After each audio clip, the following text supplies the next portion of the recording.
1994 թվականին լայնամասշտաբ պատերազմական գործողությունների դադարից հետո Լեռնային Ղարաբաղի բանակցային գործընթացը եւ կարգավորման գործընթացը առհասարակ պայմանականորեն կարող ենք երկու բաղադրիչի բաժանել։ Մեկը քաղաքական կարգավորումն է, մյուսը ռազմական։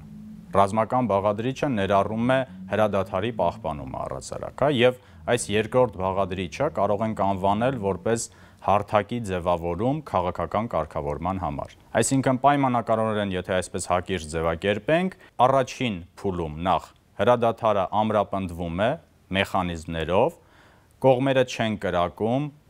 խոշոր տրամաչափի զինտեխնիկա չի կիրառվում եւ միայն այդ դեպքում հնարավոր է անցնել երկրորդ փուլին քաղաքական վերջնական կարգավորմանը բանակցությունների միջոցով։ Սա բանակցային գործընթացի տրամաբանությունն է, ինչը նաև 1994 թվականի մայիսի 16-17-ի Մոսկվայի բանակցությունների ընթացքում հստակ նշել է ԵԱՀԿ Մինսկի խմբի համանախագահ ՌԴ նախագահի լիազոր ներկայացուցիչ Վլադիմիր Կազիմիրովը։ Եվ որտեղից էր ծագել այս խոսակցությունը, ինչու Կազիմիրովը դրա մասին հիշեցրեց։ 1994 թվականի մայիսի 12-ին պայմանականորեն հրադադարի եռակողմ համաձայնագրի ուժի մեջ մտնելուց հետո մայիսի 16-17-ին պետք է կողմերի պաշտպանության նախարարները, ինչպես նաև Լեռնային Ղարաբաղի պաշտպանության բանակի հրամանատարը հավաքվեին Մոսկվայում հրադադարը ամրապնդելու պայմանավորվածություն ձեռք բերելու համար։ Այսինքն հասկանալի էր մայիսի 12-ով արդեն հրադադարը հաստատվել էր պայմանականորեն,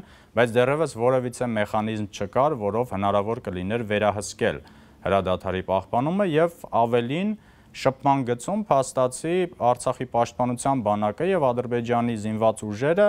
շատ տեղերում իրարից մի քանի մետր հեռավորության վրա էին, այսինքն ցանկացած լարվածության դեպքում կարող էր ավելի մեծ էսկալացիայի գնալ եւ բոլորին հասկանալի էր, որ հրադադարը շատ փխրուն էր եւ ցանկացած պահի կարող էր իրավիճակի փոփոխության դեպքում լայնամասշտաբ պատերազմը նորից վերսկսվել։ Եվ այդտեղ հիմնական խնդիրը, այսինքն հրադադարի ամրապնդումն էր։ Եվ արդեն նախնական պայմանավորվածությունների համաձայն պետք է մեխանիզմները ներդրվեին, որի միջոցով այդ հրադադարը կպահպանվեր։ Ինչ էր առաջարկում ռուսական կողմը որպես հիմնական միջնորդ, այդ ժամանակ ԵԱՀԽ-ն եւ Մինսկի համաժողովը դեռևս նոր էին գործընթացի մեջ մտնում, ավելի ակտիվ հենց միջնորդը ռուսական կողմն էր վերցրել եւ ռուսական կողմը, մասնավորապես իդեմս Պավել Գրաչովի, Ռուսաստանի Դաշնության պաշտպանության նախարարի, առաջարկում էր լուծել միայն այն հարցերը, որոնք կապված էին հրադադարի ամրապնդման հետ եւ քաղաքական հարցերը թողնել երկրորդ փուլին։ Դա մասնավորապես ենթադրում էր հետևյալ մեխանիզմները. կողմերի զորքերը, Ադրբեջանի բանակը եւ Արցախի պաշտպանության բանակը որոշակի կիլոմետրով, այսպես սահմանված հեռավորությամբ հետ էին քաշվում շփման գծից եւ արանքում, այդ միջդիրքային արդեն տարածությունում տեղակայվում էին խաղաղապահ ուժեր։ Այդ խաղաղապահ ուժերը ըստ ռուսական կողմի հայտարարության հենց հիմնականում բաղկացած էին ռուսական բանակի զինծառայողներից, ինչպես նաև ներգրավվելու էին ԵԱՀԽ Մինսկի համաժողովի երկրների, այլ երկրների ներկայացուցիչներ։ Սակայն հիմնական ռազմական ուժը լինելու էր ռուսական ուժը, որը փաստացի պետք է հետևեր թե զորքերի հետ քաշելուն, թե խաղաղության պահպանման, այսինքն սա էր առաջարկվում որպես հիմնական մեխանիզմ։ Առաջանցնելով նշեմ, որ զորքերի հետ քաշումը չէր նշանակում զորքերի դուրս բերում։ Այսինքն փաստացի այդ պայմանավորվածությունը եւ ռուսական կողմի առաջարկը նշանակում էր զորքերի հետ քաշում, ոչ թե դուրս բերում։ Եվ արանքում տեղակայվում էին ռուսական զորքերը որպես հրադադարի պահպանման երաշխիք։ Թվում էր, թե պայմանավորվածությանը դեմ չէր նաեւ ադրբեջանական կողմը մեկ նյուանսով։ Ադրբեջանի պաշտպանության նախարար Մամեդ Ռաֆի Մամեդովը պնդում էր, որ բացի սրա իրականացումից պետք է նաև այդ պայմանավորվածությամբ ամրագրվի զորքերի դուրսբերումը։ Այսինքն այն կետը, որը փաստացի վերաբերում էր արդեն խաղաղության պայմանագրին եւ այն կետը, որը արդեն ոչ թե վերաբերում էր երկրների զինված ուժերի հրամանատարների որոշմանը, այլ քաղաքական ղեկավարության որոշմանը եւ դրա համար կար այլ ձևաչափ եւ այլ հարթակ պետք է մշակվեր առաջին փուլի իրականացումից հետո դրան անցնելու համար։ Եվ հենց այստեղից սկսում է ադրբեջանական կողմի այդ հիմնական քաղաքականությունը։ Մի փոքր շեղվելով նշեմ, որ նույնիսկ Մամեդ Ռաֆի Մամեդովը նշում էր, որ որոշակի վերապահումներ ունի Արցախի պաշտպանության բանակի մասնակցության, հրամանատարի մասնակցության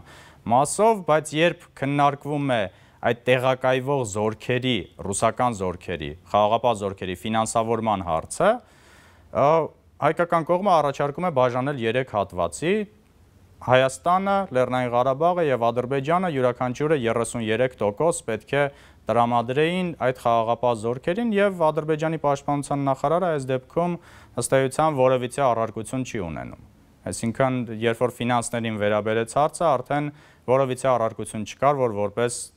մեկ լիարժեք կողմ Լեռնային Ղարաբաղը ֆինանսական միջոցները տրամադրի։ Ըստ էության թվում էր, թե պայմանավորվածությունը ձեռք է բերվել, սակայն 2 օր հետո, մայիսի 18-ին, Ադրբեջանի պաշտպանության նախարարը կրկին հետ է գալիս Մոսկվա եւ որտեղ նրան ըստ Վլադիմիր Կազիմիրովի նշելու արդեն ընդունում է ոչ թե պաշտպանության նախարարը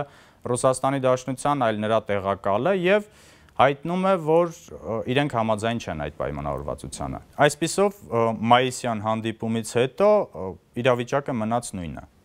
Այսինքն մինչ օրս եթե նայենք մենք շփման գծին, այս պարագայում արդեն Լեռնային Ղարաբաղի, Արցախի Հանրապետության եւ Ադրբեջանի սահմանին ձևավորված, ապա այդտեղ նույն մի քանի մետր հեռավորության վրա տեղակայված դիրքերն են, ուժերի նույն դասավորվածությունը եւ չկա որևիցե զսպող մեխանիզմ,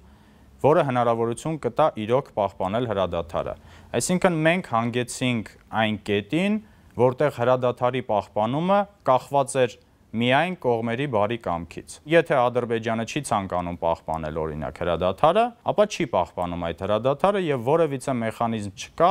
որը կսահմանի, թե կողմերից որ մեկն է խախտել։ Երկրորդ անգամ հրադադարի պահպանման մեխանիզմի ներդրման փորձ կատարվում է 1995 թվականի փետրվարին,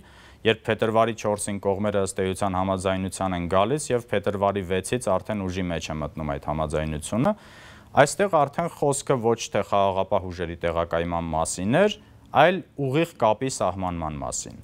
Այսինքն 95 թվականի փետրվարի 6-ի պայմանավորվածությամբ փորձ էր արվում հրադադարը պահպանել Լեռնային Ղարաբաղի պաշտպանության բանակի Հայաստանի եւ Ադրբեջանի միջև ուղիղ կապ, սահմանված ուղիղ կապի միջոցով։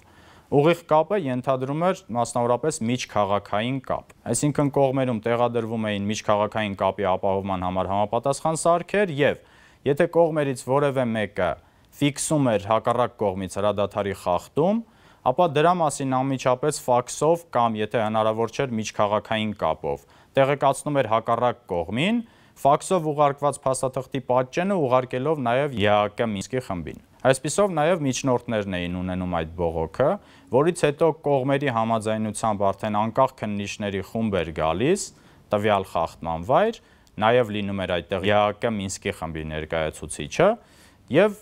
այդ անկախ քննիչների խումբը արդեն փորձում էր տեղում պարզաբանել, թե իրոք ինչպես է եղել այդ խախտումը, իրականացվել է թե ոչ։ Սակայն փաստացի այս համաձայնագիրը եւս չի աշխատել եւ մնացել է թղթի վրա, ինչպես նախորդ նման համաձայնությունները ու ոչ այդ ուղիղ կապի մեխանիզմը, ոչ անկախ քննիչների խումբը երբեք չեն եղել այդ շրջանում։ Միակ մեխանիզմը, որ արդեն 90-ականների վերջից սկսել է որոշակի չափով աշխատել, դա ԵԱՀԿ գործող նախագահի անձնական ներկայացուցչի գրասենյակի մոնիթորինգային խումբն է։ Այսինքն փաստացի մենք այս տարիների ընթացքում հրադադարի պահպանումը ստուգելու միակ մեխանիզմ որպես ունենք այդ դիտորդների խումբը, որոնք տարվա ընթացքում մի քանի անգամ այցելում են շփման գծի, ինչպես նաև Հայաստանի Հանրապետության եւ Ադրբեջանի Հանրապետության միջազգային սահմանի Տավուշի հատվածի տարբեր հատվածներ եւ այդտեղ տեղում դիտարկում են արդյոք խախտում իրականացվում է թե ոչ, բայց բնականաբար դիտարկում են այդ պահի իրականացվող խախտումը։ Փաստացի, ինչպես տեսնում ենք այս ամեն ինչը դիտարկելով, Ադրբեջանը երբեք չի համաձայնել հրադադարի պահպանման անկախ մեխանիզմների սահմանմանը, ինչը բխում է հենց այդ երկրի քաղաքականությունից։